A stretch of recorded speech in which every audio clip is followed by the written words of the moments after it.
Zoe, and this is Global Glimpses. We're two best friends who love to chat about relationships, society, spirituality, wellness, and any topics of that manner. We believe that every conversation is a chance to learn, grow, and empower one another. So whether you're looking for advice, inspiration, or simply a great chat, this is the place to be. Just two girls, infinite conversations. We're here to explore the wonderful, messy, and sometimes downright crazy journey called life. So grab your favorite drink, cozy up, and join us on this wild and wonderful ride. And don't forget to subscribe now so you're always up to date. Today we'll be talking about attachment and detachment. We'll be discussing attachment theory, which is the psychological framework of how infants are attached to their parents, and it goes on further to explain different attachments to adults and how they relate to their friends, family, and the like. In attachment theory, there are 4 different types of attachment. There is secure attachment, there is anxious attachment, there's disorganized attachment, and there is avoidant attachment. So the most common attachment style is the secure attachment, with roughly 50% of the overall population having that style, followed by the avoidant attachment style, which is around 25%, then followed by anxious, which is around 20%, and the disorganized style is roughly 5%.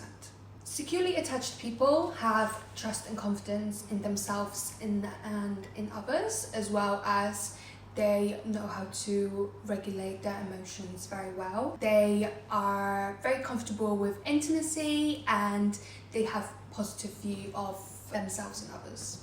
People with an anxious attachment style are more likely to have a fear of abandonment, as well as a constant need for reassurance from others. They are more likely to have a difficulty with trusting other people, as well as have a very high emotional intensity.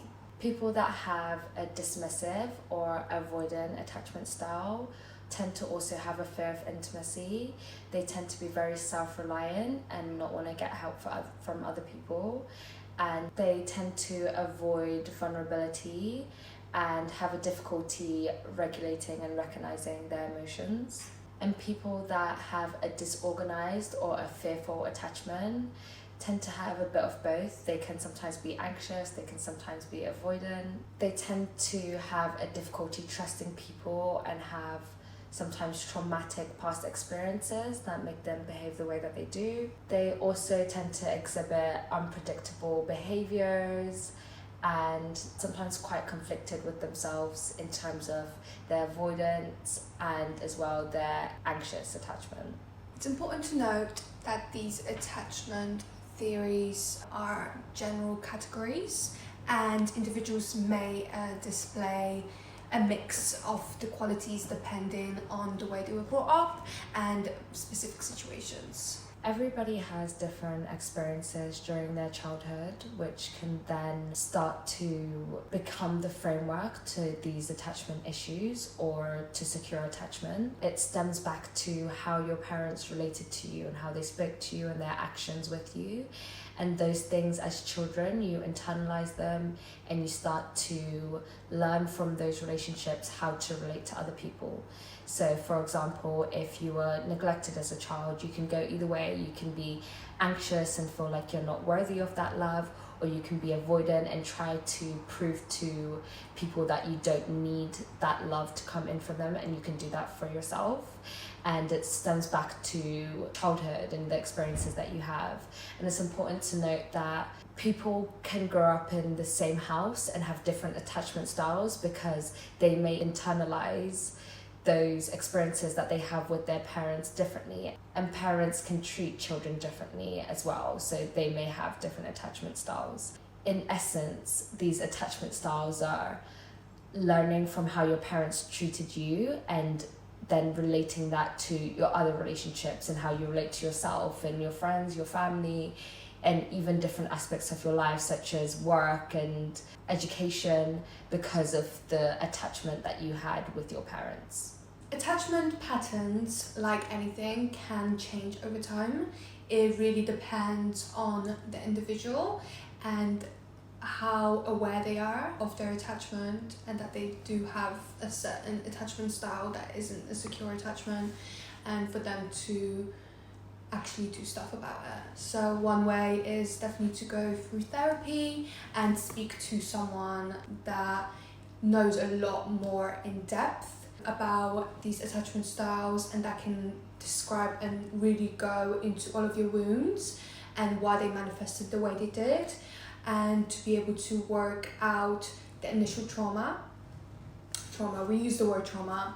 Some people don't like that word. Just overall experiences that might have not been as pleasant in your life, and work out ways of dealing with those attachment styles and how to really rewire your brain, because that's what it really is about. It's kind of like a fight or flight. Your brain just automatically goes into that, even if it does manifest in a different person or someone else is behaving the same way. For example, they're not replying to your text, or they're taking longer than usual to, I don't know, come and pick you up, or they leave during an argument. You may get triggered by that situation and then act in a certain way to try and deal with that attachment in the moment. But most of the times, the way that we initially want to behave isn't a healthy way of dealing with that situation. And it's about stopping yourself in that moment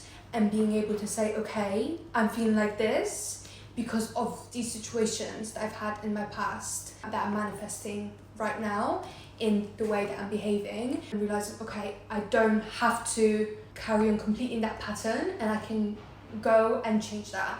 And once you start being self-aware about these situations, and once you start working through it, your brain and your neural pathways will rebuild in a different way, where it will become more of a normal thing.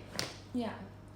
And I think it's important that people know that they can change their attachment style, because a lot of times we may be able to identify this and then we feel like we're stuck and that we are going to have to be like this for the rest of our lives. And it's important that you are able to understand for yourself that you have all the capability and love within yourself to be able to be securely attached. And when it comes to disorganized, anxious and avoidant attachment, once you realize that that's how you tend to behave, you can start to identify that and be able to show yourself the love that you may have not got in your childhood, and be able to tell yourself that you are worthy of a secure love, and start to be able to change that for yourself. It's not a death sentence once you find out that you are not securely attached. You still are able to change that. You are still able to learn how to love yourself securely and love others securely as well. Yes, as we said, understanding your attachment really helps you just live a life in a healthier way, in a way where you don't get as triggered, and you can look at situations and people in a healthier way, and you can be more self-aware. I think, once you understand, okay, I have a different attachment style that's not secure, it's such a good way to become more self-aware and to be able to realize that these qualities don't actually define you. They don't define you as a person. It doesn't mean that you're like this or you're like that. It's about personal growth and being able to recognize these things and see, okay, my parents did the best they could when I was a child. They did. And, for some people, it's not the case, but people always try their best. And sometimes their best is not as good as we would like it to be, but all you can do is, as an adult, realize these qualities and be able to change them for yourself, because nobody's perfect. Even us knowing these things, like once we have children, we're not going to be perfect. We might still contribute to certain qualities that our child will manifest throughout their lives, and it's going to be then their responsibility to go and change that. Yeah, I think Zoe said something really important about how people just try their best, and even I think in the worst cases where it seems like people haven't tried with their children, it will then go for that person, it stems back to their childhood probably, and experiences that they've had that have made them distrust or not be able to love properly, because realistically, who doesn't want to be loved and love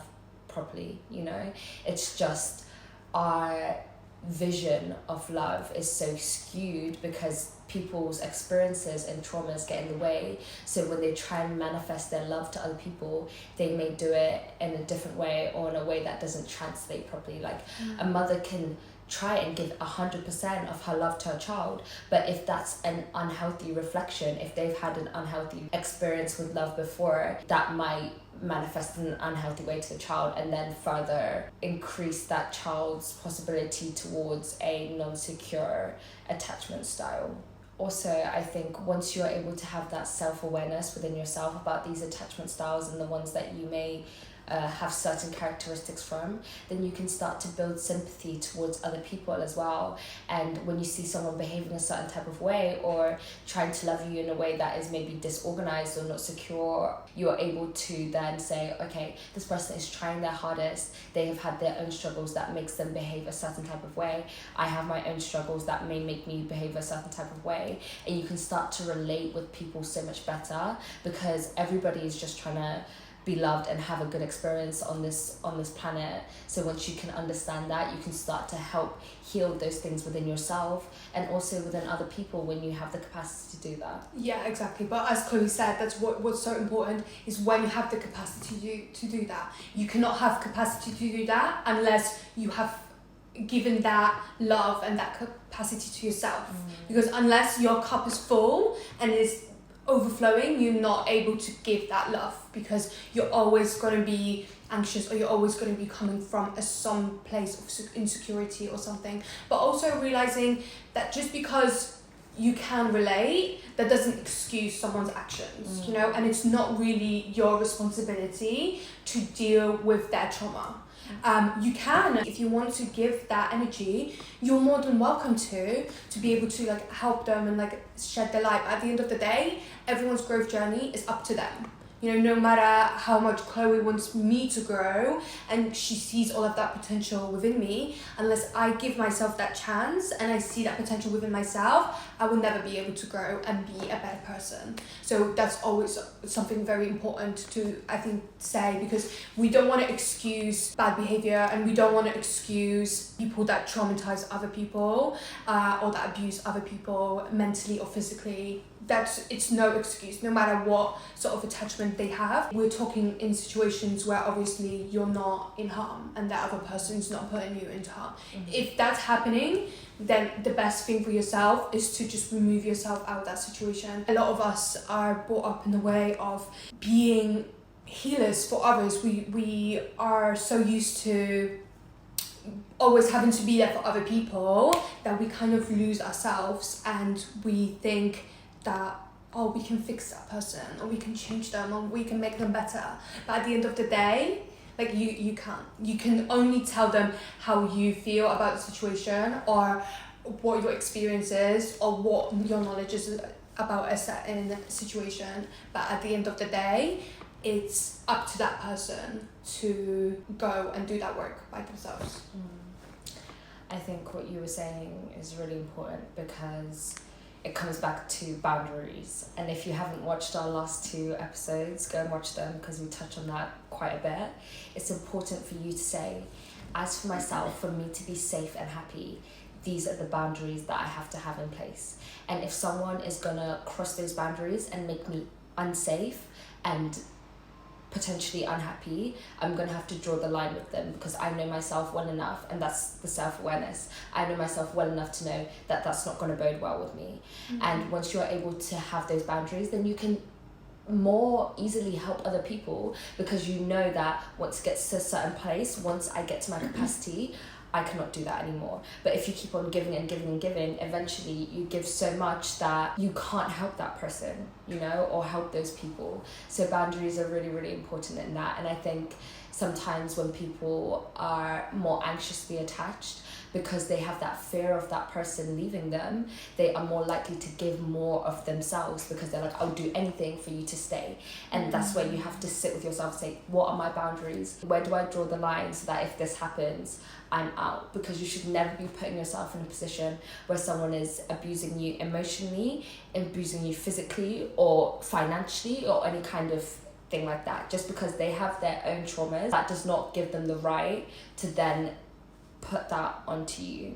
Yeah, and that what Chloe just said and what we've been talking about touches nicely to detachment. And I know we've been talking about attachment and detachment and what really is the difference, but detachment is being able to put yourself in a position where you know your worth and you know what you deserve, and if somebody else cannot handle you in the way that you would like to be handled, or if life gives you situations that might not be as beneficial for you, or you might feel like why is this happening to me, realizing that, you know, these situations or these people, they don't define you. Your life will not end just because that person is out of your life, or just because you, for example, don't get into your course at university, or you don't get the job that you might want, because life works in a really funny way, and life always gives you what you need, always. So there is no point in like feeling anxious about, oh, like, why didn't this happen, like, am I not good enough, or why did that person not love me the way I was meant to be loved. It may be because you were meant to be a certain experience for them as well, and they had learned so much from you and you learned so much from them, but you just weren't meant to be in each other's lives forever, and that's okay. Not everybody is going to be in your life forever. You had friends when you were a child that you just started living a different life, you moved away or you started doing something else and you lost this friendship, and there's nothing wrong with that. The people that are meant to stay in your life are always going to be in your life, and the situations that are meant to happen will always happen. So there is no point in having that doubt. It comes to like that trust and being secure within yourself. No matter if, you know, I was married to this person for 25 years, because we are not guaranteed another day. Even if there is nothing bad that happens between you and like your loved one, for example, or your best friend, someone may pass away, or they might have to move away, or they might get injured to a point where you cannot see them, and that's life, you know. There is so many experiences and so much to learn from it. If you need to let them go, being able to let them go and give them that space that they might need, and if they're meant to come back into your life, they will. You know, me and Chloe have been long distance friends for the past 4 years, and it's not been easy. We've had like arguments, or we've had discussions where we talked about our needs, and we both put in the effort to make this relationship work, and we wouldn't be where we are now if we both didn't make that decision to make the relationship work. But at the end of the day, it comes from both sides, and there isn't something that one person can do to make the other person want to do the same thing. It's a mutual decision. And I think detachment can be a very useful tool, and it can be something that is very beneficial to someone. However, people that are disorganized and that are avoidant, you guys use detachment for the wrong thing, yeah? I got you. Because there's a difference with detaching for a positive reason and like out of love, and then there's detachment out of fearfulness of that intimacy. And you have to be careful, especially if you're avoidant or disorganized, to say, I'm detaching from this thing. Is it because I need to for my own mental health or for myself or for the situation? Or am I doing that because I'm scared of that intimacy and that closeness? And that's where the self-awareness comes back in, because you need to be able to decide for yourself, am I detaching for the right reasons? But when you're able to master detachment, it's a beautiful thing, because nothing in this life is promised. Even the people that, as Zoe was saying before, even the people that are in your life right now, something can happen tomorrow and they're not there anymore. And you need to understand that you have the strength within yourself to continue regardless of anything that happens. And like once you are able to master that art of being like, I may love something, but I can also detach from it if I need to do that. Like, you are in a much better position, because the only thing that you shouldn't detach from is yourself, because you are always going to have yourself. So you always have that security in yourself to know that I'm here and I've got myself and I can make any kind of situation work. As Zoe was saying before, you can practice detachment with more than just relationship. You can practice it with other things in your life, such as like jobs and other things that you may want. You can want something and then be able to detach from it. And sometimes it's important to be able to do that, because if you are forcing the idea of something, it may not come about in a healthy way, and you may actually do unhealthy things to get to that thing because you are unable to detach. You can have a plan or want something, but also be able to have a good level of detachment from that thing. Sometimes people attach to something because they believe that that thing is going to make them happy, so that they grab so tightly onto it, because they're like, oh, if I get this job, if I have this man, if I have this woman or this certain person in my life, I will be happy. But that's a scary thought, because none of those things will actually make you happy. And I think you can look into your own life and say, there were probably times where you have something now and you didn't have it before, and you said, if I have this thing, it's going to make me happy. Like, for example, me, I thought to myself, oh, when I get this new phone, I'm going to be so happy and I'm going to be the happiest person in the world. But once you have that thing, you realize that happiness doesn't come from these material items or from these people. Happiness is a personal choice that you have, because you can have people right now that don't have food, they don't have shelter, they don't have anything, and they still are able to be happy, because they realize that happiness is something that's eternal. It's a choice rather than something that you can get from a relationship and get from these other things. And when you believe that you can get happiness from these relationships, you are putting too much pressure on these people or on this certain thing to bring you something that you can never have, and then you'll be trying to hold on tightly to those things, trying to get that happiness, and it won't come. So once you're able to realize that you have that happiness and everything that you need in yourself, then you can so much more easily detach from these things, because you're like, even if I had them or not, you know, I can be happy with them. And it's not about detaching and angry, we're like, oh, I don't want this because I don't need it. It's about being able to say, I have everything that I need for myself right now, and this thing would be a good addition if it was a good addition, but regardless, I'm gonna be happy. Yeah, I think it's very important to, as Chloe said, like realize that you only really have yourself.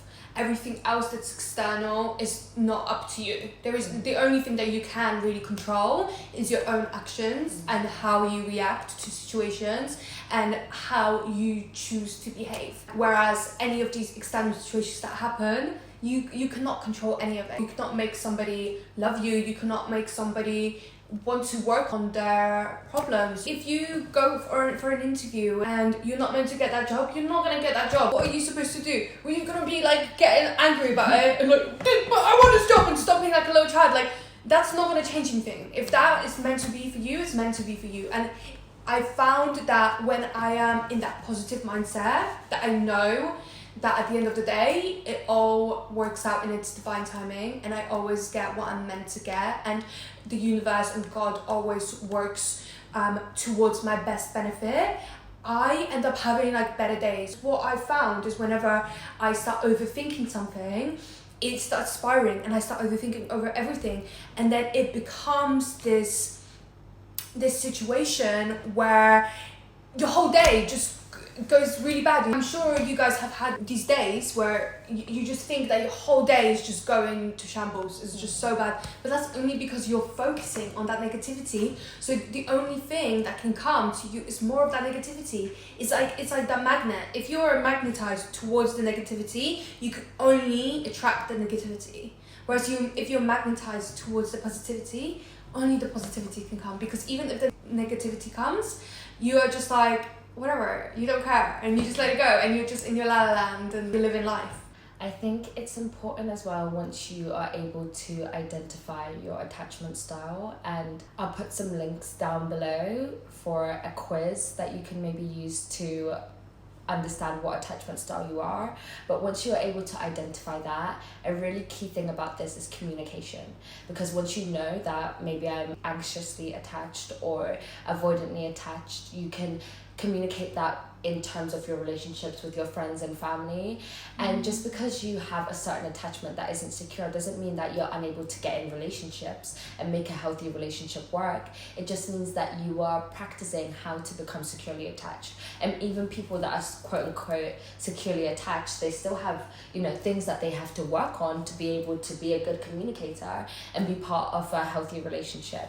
And I think once you're able to communicate those things to your partner and say, do you know what, I struggle with this, so maybe can we find a middle ground when I do struggle with this, and vice versa with them. They have things that they struggle with. Maybe we can find middle ground for those things. And it's really beneficial to be able to do that and communicate that to your loved ones and the people around you. In terms of some tips and tricks on how to help yourself if you do struggle with your attachment, if you have anxious, avoidant, or disorganized. I think with anxiously attached people, a lot of the times you try to find that love or try and reflect a love in someone else when they may not be wanting to give you that attention. Then you feel a little bit like left alone and unloved. And I think the key thing is to be able to find ways to love yourself. And find ways to do things that can show you that you love yourself. So it can be self-care, journaling, or doing something that you like to do, that you enjoy doing, that they may not enjoy doing, and filling that time that when you're anxious or like waiting for them to do something, then you can fill that hole for yourself and do something to show yourself that you are loved, regardless whether that person shows up for you in the way that you want to. And in terms of people that struggle and are more fearful, a good thing to practice, especially if it's a partner or with a friend, is maybe setting up a certain time that you're going to practice intimacy and like have certain activities or ways of bonding that you can do with that person so that you can feel more comfortable showing and receiving love, and maybe communicating with them. If there's certain ways that you struggle receiving love, you can maybe say, I don't feel comfortable when you say I love you very often, but I would be more comfortable with you doing ABC, and being able to communicate so that you can find that middle ground. And I assure you, just because you are fearful or anxious, you are still worthy of that love from other people. Just because you struggle with certain things doesn't mean, oh, like I shouldn't be in a relationship or I shouldn't have friends because I struggle with these things. You are still very, very, very much worthy of that love. So just find ways to communicate with other people, and also be able to find ways to show that love to yourself as well. As humans, we are definitely social creatures, and what I found is this past year I've had a lot of time to work on my anxious attachment style, and I felt like I worked through it all, and then as soon as I started dating, all of these things start coming up. So it's like I understand the want to seclude yourself, and if that's something that you want to do, of course go and do it. If that's something that you feel is important, do it, but don't do it just because of a fear and just because you feel like you're not good enough. Because at the end of the day, these like attachment styles, some people will work with them for the rest of their life. They might not be able to fully get rid of it, and you know, maybe I'm one of these people, because I do struggle a lot with my anxious attachment, and I do think it's gonna be a lifelong struggle. It's like an addiction, or it's like any sort of situation that builds neural pathways. Especially like we are quite young, but we've still gone 20 odd years without realizing these attachment styles, and we moved in a way that worked for these attachment styles but wasn't very healthy. And 20 years of building like neural pathways is a very, very long time to then want to try and change that, and all of a sudden it's not going to happen like that. It might be a lifelong thing, it might take a couple of years, it's different for everybody, but allowing yourself that time to express love and to be able to experience love from other people, and being self-aware in those situations and giving yourself that space to realize, okay, you know, if you're feeling a certain way, just ask yourself, why am I feeling this way? Where is this coming from? Is it from childhood? Is it from certain situations that happen in my life? And realizing that, and every single time that that situation comes, I can promise you that the more you do it, the more aware you are, and then you can catch yourself in the moment when that thought comes, and instead of reacting in a way that's like anxious or avoidant, or not very healthy or very productive, that you can stop yourself and behave in a different way. And it does take time. It's like building any habits. It takes time and it is hard work, but it's definitely worth it at the end. And as well, like, growth isn't linear. Do you get what I mean? Like, you're saying that, well, I think from my perspective, I can say, because she's my best friend, I've seen how much growth you've made with this. And even you saying, like, oh, you went back on it. Like, yeah, but with the self-awareness, and like you were able to catch yourself so much more, like, and it might seem like that you've done growth and then you feel like you've taken a step back, but you haven't, because growth isn't something that's like just going to be like one way. Like, I can see how much growth you've made with it. Do you know what I mean? And it's about being kind with yourself and realizing that what you were saying, Zoe, this is something that is built over so long, and it's going to take time for you to go the other way as well. And it might be something that you struggle with for the rest of your life, or it may be something that will take you some years and then you'll get better at it. And it's just about loving yourself regardless of all of those things, and being able to be your own support in that journey, you know, and accept support from other people as well. And one thing that I find funny when I talk about attachment and love is the way that we were saying that these attachment styles, and like the way that your parents love you and the way that they reflect their love to you will have an effect on you. Nobody knows how to love perfectly, you know. Everybody has those little cracks in the system, and for myself, the only place that I can go to see a perfect mirror and reflection of love is in God.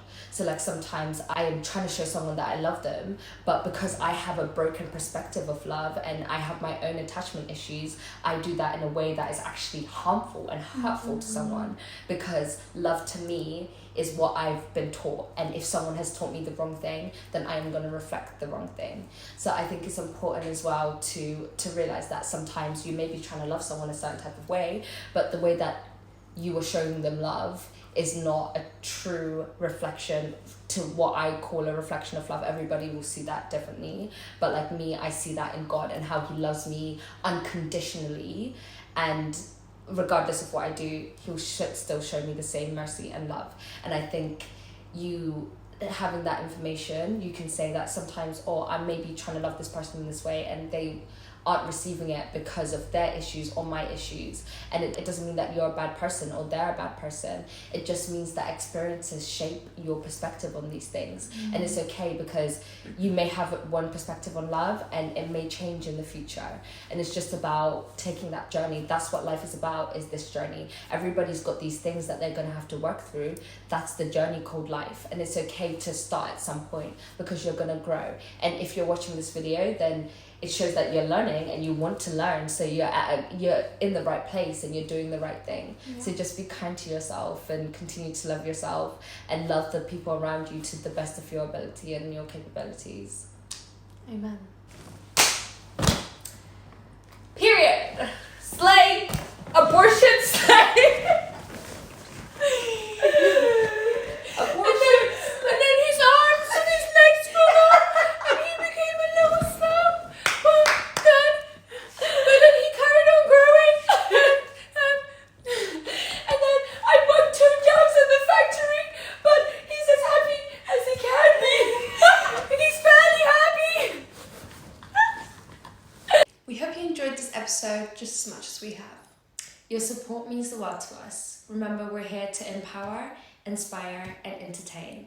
But we're also here to remind you that you're not alone, and to create a beautiful community for you to be part of. So keep those conversations going, keep learning, and keep growing. Don't forget to subscribe and like this video. If you want to connect with us, you can find all of our socials in the description below. We love you all so much. Until next time, bye!